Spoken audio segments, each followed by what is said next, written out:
It was me. John Anderson is with us. Welcome, John. Thank you, Steve. It's good to be here. It is a pleasure and an honor, seriously, to meet you and talk with you. Thank you very much. How do you feel about talking? No, never mind. No, it's great to be back in Philadelphia. Yeah, it's been a while since you've been here, hasn't it? 2 years. What have you been doing since? Well, I've just been working in my studio and doing a lot of writing on different areas of music. Basically relaxing, which was after 12 years with the band, right? I needed to have a rest, I think, so I can get going again. Mm-hmm. Spend a little time with the family. True. I mean, the family was growing up all the way through the Yes work. You know, the work I did with the band, the children, Deborah and Damien. Mm-hmm. And they're getting ready to go to school, boarding school. They're going to be away for the next few years. And it was an important time to really kind of get to know them probably a bit more than I had the chance before. When you're on tour, and you're in the studio a lot, you tend to miss the growth of your children. And I don't think anybody likes that. There's nothing more important than that, that's for sure. True. In the long run, you know, I'd hate for my kids to turn around and say, "Oh, you didn't have time for us when we were kids," you know. Yeah. And it's not nice, you know. So it's been a great 2-year period, and they've been in the studio with me, and we've written some songs together, and they've sang on 1 or 2 tracks on the new album that I've just finished, in fact. And all their royalties go into a trust fund, right? True. No, I got to pay session fees. I mean, it's and your kids, they don't work cheap, do they? No, it's about $4 a time. I mean, they got I can say £2. It's £2, right? About $4 a time when they come in and do a vocal, so they can go rush out to the toy shop. Well, they're learning the value of money. True. Right. Yes. Well, the big question here on Action News is a lot of people are still wondering, and people that didn't keep up with your departure from the band. And this is a difficult question for you to answer in 25 words or less, but why did you leave Yes? I think just what I was saying, that after 12 years, virtually on the road and in the studio, the band had come to this kind of juncture that, like a lot of bands that have stayed up over the years, like Pink Floyd, The Who, Stones, and most bands do need a break.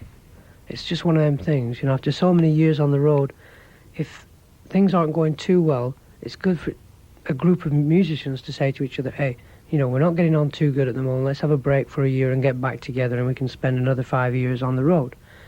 And it just worked out that the majority wanted to go on the road still, and they wanted to carry on making the music. And Rick had already decided he'd had enough, and then I decided, well, maybe it's best if I have a break as well, because I wouldn't be fulfilling any dreams anymore. I'd just be going through routines, and I really don't want to do that in music. Everything is a way, and it's an event, you know, everything you go through musically, and you've got to be open and ready for these kind of events. And it was a disappointment for me, honestly, but I'm sure a lot of people who might be listening now, and at the time it must have been a great disappointment for them, one of their favourite bands breaking up. I mean, when the Beatles broke up, it hurt me. It's one of those things. You just eventually you live with it and say, well, maybe it was for the better. And what we had at that time was precious, because we had some good tours, and we did some good music on albums, and we had some really fantastic nights up on that stage, especially here in Philly. I wouldn't say that, but Philly was just one of those kind of places where you naturally get very high, the audience get very high with you. And it was one of those things that, you know, I can look back on and really cherish. You know, that's the way it is. I can't say any more. Did it ever get to a point where you had a different vision of where Yes should be headed musically than did the other members of the band? Was there any friction creatively between you and the other guys?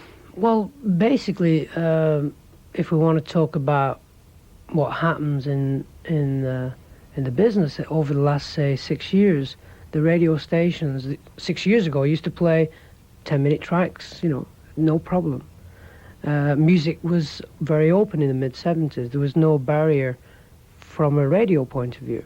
So what happens is that when it's difficult to play longer pieces of music on the radio, it's probably difficult to sell records of that kind of music. So the record companies are really into saying, well, we need a couple of singles, you know. So this can create a lot of frustration because a group can make music and really not know which is a single. And, you keep your fingers crossed that this is a good single, and it doesn't happen, and everybody kind of panics.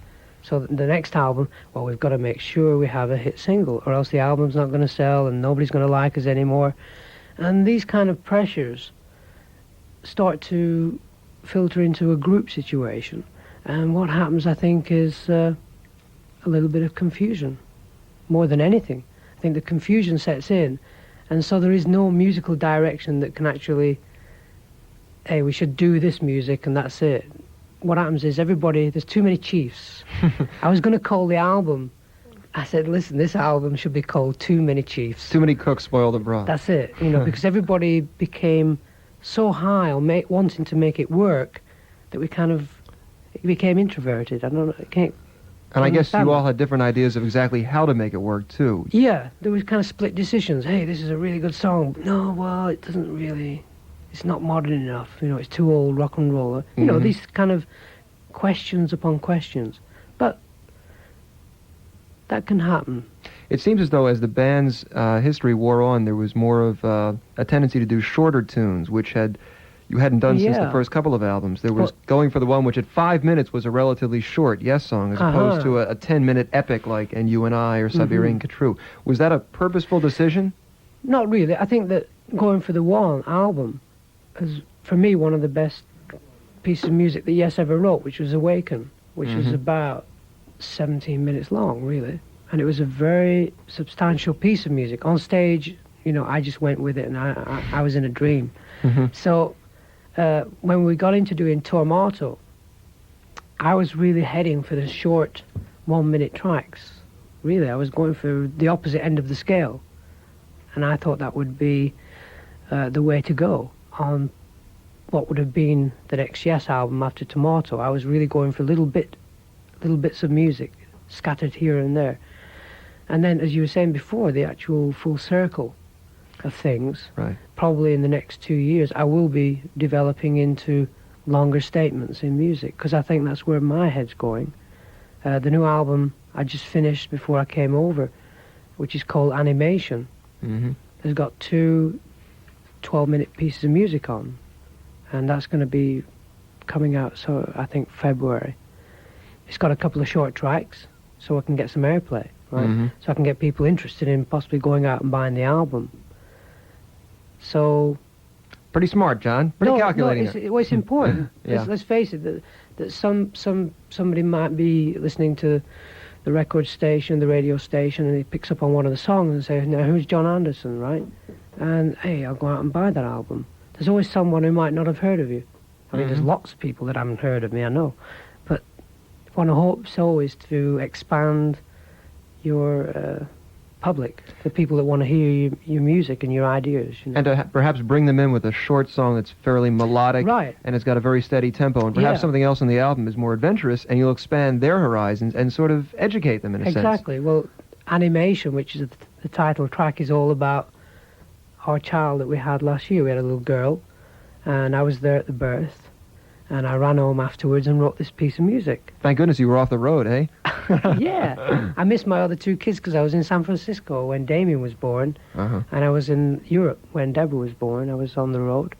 And it's one of those things that you go out to do your music, and you've just got to leave your family ties to the other side of you, which is your wife. It's just one of them things. Whereas this time, it was great to be able to be there at the birth of Jade and rush home. I was driving home, and this tune was going right through my head, and I got home and I made a piece of music. Nice.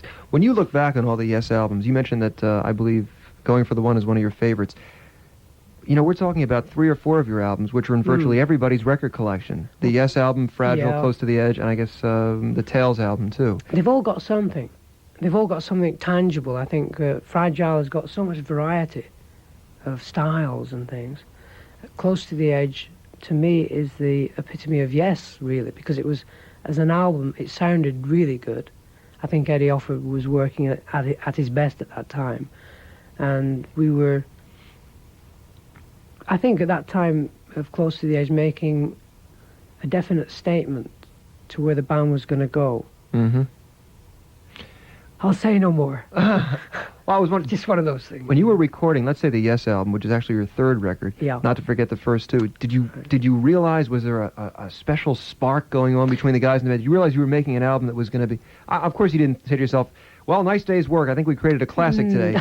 But did you know there was something really, really special going on that was going to far outstrip what you had done on the first two albums? I think the important thing was that we rehearsed in Devon, and we rehearsed for 2 months away from the whole idea of the business, and like the first two albums were really conceived as we were on the road. Mm-hmm. And we were busy and we were on the road most of the time, and we'd stop off and make a couple of tracks, write a couple of songs, and that was the first two albums. Whereas when we did the Yes album, we said, okay, well, the only way to do it is to go away and spend time away from everything, really, and possibly communicate more. Mm-hmm. And that's why when we were, in fact, before we recorded the Yes album, we took it on the road. We were doing all the songs just live on the road in England. And we felt there was something going on there, and we had to rush into the studio and record it and feel that, gosh, third time lucky. You know, really, because it was Yeah. our third album, and it was third time lucky. It was just one of those things. Were you ever able to take that amount of time off the road again in preparation for the albums you did afterwards? We started to develop a style of going into the studio and writing, which I don't think was the best thing at the time. You do make mistakes. I guess it's kind of a high-pressure situation when you've got to Yeah. write in the studio rather than it coming to you naturally as you're walking down the street or driving to see the birth of your child or something. Yeah, well, I was lucky in that over the years that the advent of your tape machines and these kind of little machines that you can keep in your pocket, and you can put your tunes down, so you have a memory bank in your Mhm. pocket, you know what I mean? Yeah. And I'd go home and I'd check all the songs out and pick out one or two that were what I would say were naturally Yes music, and I'd take them along to the studio, and we'd have something basically to work on. But it would take sometimes a couple of days to sort out how it was going to be played. Mhm. And these things do take time. And as I said, we got into the idea that being in a studio was what it was all about. And in some ways it worked, and in other ways a little bit of pressure, Yeah. studio-wise. Later on, I think towards the last couple of albums, there was a lot of pressure in studio work. And in fact, I really don't get off on studios at the moment. That's Yeah. interesting, considering that Yes was considered to be such a high-technology band, both in terms of the technical ability of the members, their Yeah. musicianship, and also your incredibly polished recording sound, too. Yeah, I'm very into electronics and stuff and gadgets and things. That I have my own studio, Mhm. but it's built into a kind of like a mystical place. It's not. Oh, it doesn't look like a studio, That's per right, se. right. Maybe If- that's just me, the way I feel. I didn't want my studio to feel or be, you don't see it like a studio. It's just a nice room. Do you actually have windows in there, which no, is pretty unusual no, for I a have, studio? I have windows in the ceiling. Ah, But nice. and they're all colours and stuff. It's very Eastern and Aztec and all sorts of wall hangings and stuff. Ah, very nice. And it's interesting about Vangelis' studio is he's exactly the opposite. His is black, and he has a very large gold sort of head. Mm-hmm. Just a big head about 6 feet high. It's just made of gold. Yeah. And he has these dummies that you get in the shop. Oh, the mannequins. Mannequins. And he sprays them all colours, and he has them hanging all over the place. It's very, very weird. Yeah. But it suits him, you see. Right. We're talking with John Anderson, who is in town to discuss his days with Yes and also his new album, The Friends of Mr. Cairo, with Vangelis. Now, Vangelis is a Greek fellow, I believe, who was in a Very band true. called Aphrodite's Child many years ago. 1,000 years ago. Yeah, and it's funny, the lead singer from that old band of his is now a big, sort of easy-listening, middle-of-the-road type of superstar, right? Yeah, Demis. Demis, yeah. How did you hook up with Vangelis? It was 9 years ago. A friend of mine in London, he gave me 2 albums. Now this was a real tongue twister for a start. The first album was by Vangelis Papathanassou, which is his full name. You practiced that, eh? Yeah, I did. I practiced for 6 months. And then The second album was by a gentleman called Ilan Mimroglu. Now, Ilan lives in New York, and he's an electronic musician. Mm-hmm. I think he would like to be called that. And he also produces some very, very well-known people. And so in that space of that 6 months, I was introduced to a very fine keyboard player. And this was a new, I believe a keyboard player is a kind of new musician, as was the electric guitarist, say in the mid-30s, when the electric guitar became very well known. Mm-hmm. And the keyboard player, who plays more than, say, one keyboard, is, in a sense, a new musician. I guess he's kind of on the frontier in a sense, because there are constantly new keyboard technologies being invented. All the time, all the time. I mean, there was Rick, Keith Emerson, eventually Chick Corea, and one or two other people over here. But the main thing was definitely from Europe. Mm-hmm. I think Vangelis was in Paris at the time. In fact, in '69, I've got pictures of Vangelis working with laser beams, which is 6 years before anybody else started doing it. Right. And, well, that's a big build-up. So you and he became friends. And, right. I went to see him in Paris about 7 or 8 years ago, and I brought him over to London when Rick had decided he wanted to carry on with his solo career. Right. And I thought it'd be good to get Vangelis in because he had this space and vast sound quality that I'd never heard before. And if you listen to some of his old music, you'll understand the kind of strong sounds that he can create, as well as his new stuff. Yeah. And he came to London, and he really didn't like the group idea. He'd already been with the group for 10 years, Aphrodite's Child, and he just wanted to be a studio man. Mm-hmm. So he stayed in London, got his own studio together, and we became very close friends. And it wasn't until, I think, just after Tomato, I gave him a call and said, look, and this is the truth here. I rang him up and I said, I don't know if I like going in studios anymore. What shall I do? And he said, come on over, we'll make some music. I said, well, that's what I wanted to hear, because I'm getting maybe paranoid about the work in studios. And so I went over to his studio, and I'd been talking with him about the idea of making music without really working out chords or anything, spontaneous music. And he said, yeah, let's try it. So we just switched the tape on. And the first tune that we did naturally, which is a spontaneous tune, was I Hear You Now. Ah. So everything we do just happens to be the first take. It's kind of instinctual. It's gut-level stuff instead of analyzing it and being overly intellectual. Yeah, we just play it. It's funny how it happens, because that's the only way we can work. A couple of months ago, we did a blues in his front room, and it's a really nice song. John Anderson doing the blues. Doing the blues. What's the world come to? Yeah, well, he thinks I've got a blues voice, and I keep saying, come on, Vangelis. Well, wait a minute. If I'm not mistaken, some of your original inspirations were like Wilson Pickett and a lot of the soul singers. Well, I did all that stuff. Sam and Dave, Wilson Pickett, James Brown, Ain't That a Groove. Wow. I used to do all them songs before, yes. That was in the Warriors, I believe it was? That's right. Yeah, how about that? So anyway, we did this tune on cassette, sounded great.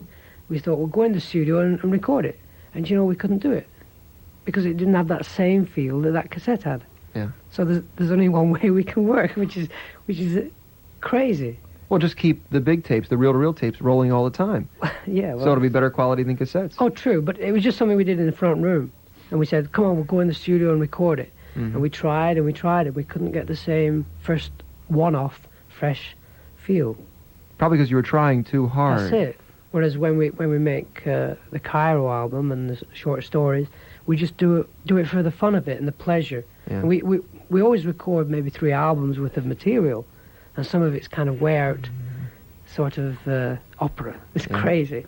How did a guy who grew up listening to Wilson Pickett and Sam and Dave get involved in music that is on the other end of the spectrum? The stuff you've done with Yes and now your own work now, which is very esoteric, has a lot of influences from other countries, I would imagine. Yeah. Certainly a lot of classical music influences. Very much so.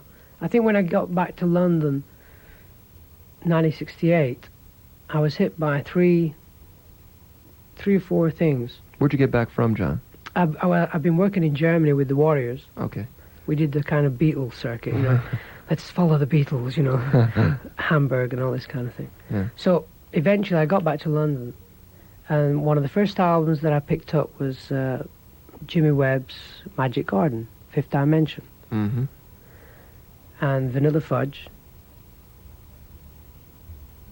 and Simon and Garfunkel, by any chance? that was it.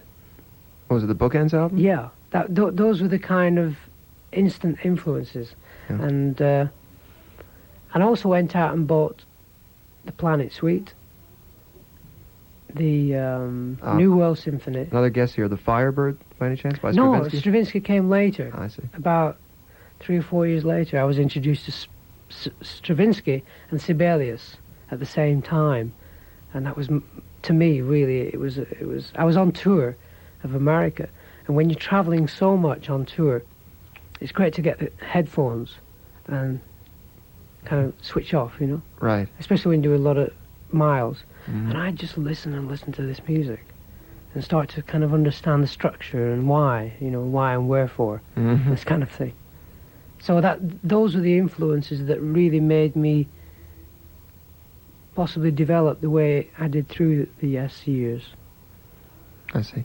We're talking with John Anderson here at WYSP about his days with Yes, and also about the work he's doing now with Vangelis. When you left Yes, it must have been a really tough decision to make and a kind of a wrenching experience to leave a band that you had founded, and Mhm. a band that was more or less a vehicle for your ideas, for your visions, along with Chris Squires. I mean, Uh-huh. you were the focal point, you were the lead singer, obviously, and it was, Yeah. and you did the bulk of the songwriting too. How long did you have to debate within yourself whether or not to leave something that was so incredibly secure and successful, and really stake out new territory? Most probably I'm still debating a lot of it. You know, I'm just going through the changes that you need to do to carry on. I think a couple of years before it happened, about 77, I'd sat back and said, now, would you start again? And inside myself I said, yeah. Mm-hmm. And that's basically all I can say, really. Inside, if it had happened on any kind of level that I was on my own again, would I start again? And I said to myself, of course, why not? The seed was planted about 2 years before you actually took action. Yeah, I'm not saying that I was ready for it. It's just that I had an understanding within myself that why not? I mean, I'd had so much pleasure from touring and working with Yes and the musicians in the band, far and above I would have ever expected. Mm-hmm. Because it's not one of them things you say, okay, in 4 years' time I'm going to be really up there, you know, Yeah. with the stars and all that. You don't think that. It just happens. And after about 4 or 5 years, you sit back and think, gosh, isn't this wonderful? You know, and then you feel, wow, this is really something to work for, Mm-hmm. to carry on working for. That's why I'm looking now ahead in the next couple of years, you know, what I'm going to be doing in 3 years' time. I'm hopefully going to be really building up a kind of following in America and the rest of the world. You know, the reasons you're giving almost sound similar to the ones that I read that Bill Bruford gave when he left the band, kind of wanting a new challenge. Yeah, I probably understand Bill a lot more. I saw him about three months ago. He came over to the house, Uh-huh. and we were talking about basically the same situation. Did you think, be honest with me, when he left in 74, I guess That's it was, right. right after you had made Close to the Edge, Yeah. he gave you, what, only a few weeks' notice, right? And you had to get Alan White pretty quickly? Yeah, it was a shock for me because I felt I was very close with Bill, and musically we were both very, very adventurous, and Mhm. I felt that, well, whatever he was looking for, surely he could find it within the group that we had, and I felt, well, maybe there's something wrong with the group if he's going to leave, you know. Yeah. And it was a bit of a shock at the time. Did you, in your heart of hearts, feel, Bill, you're a crazy... He was generally a little bit younger than the rest of the members of the band, right? Yeah, true. Did you feel, Bill, you're a wild, impetuous young man, and you're making the biggest mistake of your career? No, not at the time. As I say, I was a bit shocked, and I really tried hard for him to change his mind, you know. I said, come on, Bill, you know, because it was very hard to get him in the group in the first place because he wanted to go to university. Oh. He was in Leeds University. This is a crazy story. He worked with the group in the rehearsal period, about 6 weeks when we first got together. Then we went on the road and did a couple of gigs, and he got tired. He said, look, I've got to go to university. I want to be a lawyer or whatever. Mm-hmm. And we said, okay. I mean, that's strange. He's only just, we just rehearsed him and he's leaving, you know, that's groups. Should have known right there and then he was insecure and unstable. Yeah, so we picked up a drummer who was pretty efficient at the time, not stable, but he was pretty efficient. And we actually got a gig at Leeds University, right? And so who shows up that night? Who's in the audience? But Bill Bruford, yeah. looking at a group doing the work that he knows, he knew all the songs, and he came backstage and said, I didn't know it sounded like that. I said, well, listen, if you want, you can join the band in the next... We had a very big gig coming up about 2 months later, which was the gig at the Albert Hall with the Cream. Oh, yeah. And I said, look, if you get it together, come down, we're going to rehearse for a week before the Cream gig, and you're back in. And he threw up his university gig and his... So the world lost a great barrister, but gained a great drummer. Yeah. Was that the Cream farewell tour that you were playing? That's right. Yeah. Was it you and Free and Cream? That's it, yeah. Wow, what a concert. How did it feel? I got to ask you this. When you first got together, your influences were the people you mentioned before, Jimmy Webb and Simon and Garfunkel, and I imagine the Nice as well. Yeah, probably a very big influence. Very much. How did it feel within the course of 2.5, 3 years becoming bigger than the Nice ever were? You all of a sudden you had superseded your idols. You don't think of it like that. It just happens and you think, gosh, what's going on? But you keep up with it and you work harder. Mm-hmm. Well, that's what I found. I just felt that I had to work harder for the success that I was being given. And I've always felt that. I thought it would be great to get to the Statue of Family. Oh, who right. were a well-known band in London in them days in England. Very, very well-known band. Mm-hmm. I thought if we get to that statue, I'll be happy. And that's ironic because they were always a band that the critics felt never became as big as they should have been. They were a good band. Oh, they were brilliant. They gave us John Wetton, who's now with Asia, right? Mm-hmm. They gave us Rick Gretsch, who was with Blind Faith for a while in Traffic. And Roger Chapman, great singer.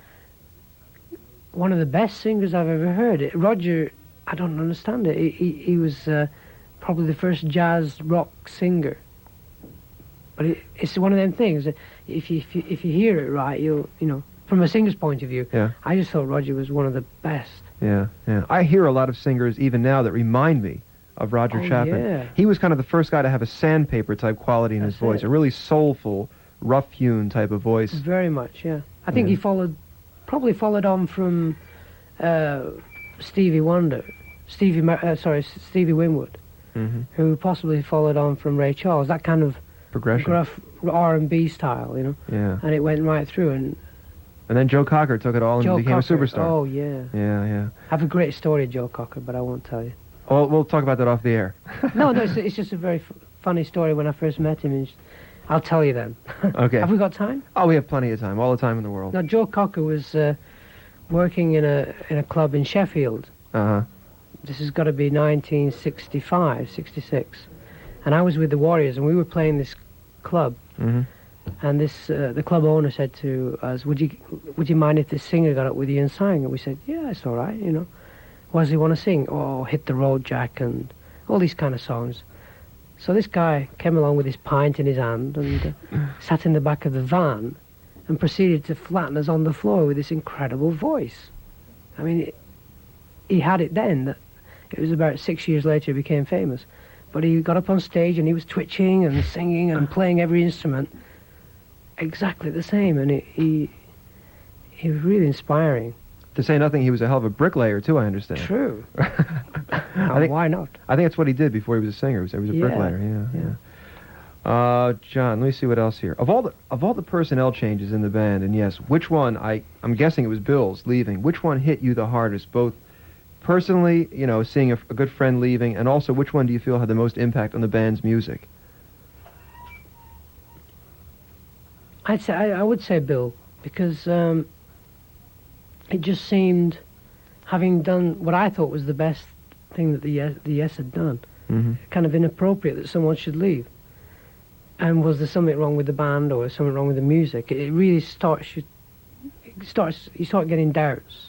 Yeah. And once you start getting these doubts, it can be hard work really getting back together again and saying, well, it must be good. You know, it must be good, because it just happened that we got a great guy in Alan White, You know, when he came in, he just learned all the music, and he just gave us that extra bit of width and funk, which I think the band did need. I was going to ask you about Alan. He has such a totally different style of drumming than Bill's. Yeah. Was that a conscious decision on your part to sort of change the band, to give it that extra oomph that perhaps Bill's overly busy technical style didn't have?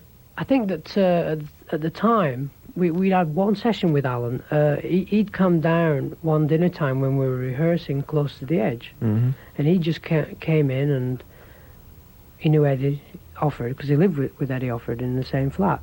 And he said, what are you doing? And Bill had just gone out somewhere, and he got on Bill's drum kit and started playing. And we felt this more of a groove, I suppose. Mm-hmm. And we were so used to Bill's finesse, style. Yeah. Whereas Alan was really splashing it around, and it was good. And that's probably why, in the event, it was probably a good move on both parties, because Bill went on to do a lot of his own work, which at that time he needed to do because he was doing a lot of writing himself. Mm-hmm. Well, you're doing very well with your album with Vangelis. It's very popular. It's a breath of fresh air. Well, it's great that it's happening. I mean, it's just one of them things. We did 2 albums, and the fact that the second one starts to get good airplay in America, it's just wonderful. Well, it sounds like nothing else on the radio. It's totally unique with the voices. We were talking last night about how it's very influenced by the cinema. You try to get almost a cinematic feel in the album. Yeah, it was one of those... the tune reminded me of a 30s style movie, and the idea to put it in conjunction with the film The Maltese Falcon, and the idea that Hollywood created gangsterism and vice versa, and each lived on each other in a way, and what fantasy came out of cinema, and how I'd enjoy just going on my own when I was a young lad. When I was a young lad, I used to go to the cinema at least 2 or 3 times a week and just sit there in the big dark hall and get captivated by the screen. Yeah. And that's what happened. And at the same time that we were doing that track, I was thinking, wouldn't it be nice to do a kind of piece of music with a theatre? You know, like you get, I'm sure you have it on American radio where you have a play. I mean, we have this in England a lot. We have at least 2 or 3 plays a day on Radio 3. Mm-hmm. And it'd be nice to try it. I think when me and Vangelis get together in December to start on the next album, that we'll really discuss the idea of theatre music. Mm-hmm. Well, he's done a number of soundtrack albums, am I right? Yeah. Chariots of Fire is the latest one. That's doing very well. Well, you're doing well with Vangelis. You have another album of your own coming out in a short time. A couple of the guys in the band are rumored to be working with Led Zeppelin, although there's nothing official about that yet. I think at the moment, Steve and Chris, sorry. No. I think it's Chris, Wait a minute, Chris and Alan. That shows how much I know. Now, they're working with a guy called Dave, who did some music with me this year. He's a keyboard player. Very, very fine keyboard player. Dave He used to be with Greenslade. I forgot his last name. Lawson. Dave Lawson. Right, yeah. Quite a wonderful musician. And they're doing that, and Steve's working with Carl Palmer with a group there, and Rick is in Brazil. And he's up the Amazon somewhere. Oh, really, really? But no word on whether or not they'll be working with these characters from Led Zeppelin, eh? You don't know anything about that? You have no comment? No comment. Oh, I see. I can't say one way or the other. I just know that Chris and Jimmy have been close friends for years. It's just one of them things. Yeah. Now, this is the question on everybody's mind. In the future, is there any chance of you working together with other guys from Yes on projects? You calling Bill and saying, Bill, I need your type of Chinese drumming on my album. Could you come on over and do something? I don't see why not. I spoke to Bill about that exact idea. And I even saw Tony Kaye in L.A. Really? And Peter Banks. We had a drink together and a chat. And we'd like to get together and do some things. It's just a question of time. Yeah. And the right time to do these kind of things. Because one of the reasons to come over was to get organised for a tour next year. I really want to come on tour next spring. So I'm just getting that all organised. And I'll bring some really good musicians on the road, put a nice show together. So that's where I'm going next year. And I've just got to head in a certain direction. And if there is time to work with Rick, I mean, Rick and I wrote quite a lot of music in the last year of the group, Yes situation. And so it's all there waiting to be done. So maybe one time that might bring us all back together again. Who knows? Mm-hmm. That's great. Who knows? Who knows what the future may bring? It's good to hear that you're open-minded about it, that you haven't said, well, never again with those guys, you know? Yeah. You know, it's good to hear that there's a possibility of it happening. If it doesn't happen, that's fine. You'll find other people to work with. But if so, it'd be nice to see you work together again. Good. And all of you would have obviously grown quite a bit musically since you've stopped playing together. Yeah. And it would be fresh and exciting. I would think so. We'll see what happens. We could talk forever, but I know you've got to get to the store. I've got to go.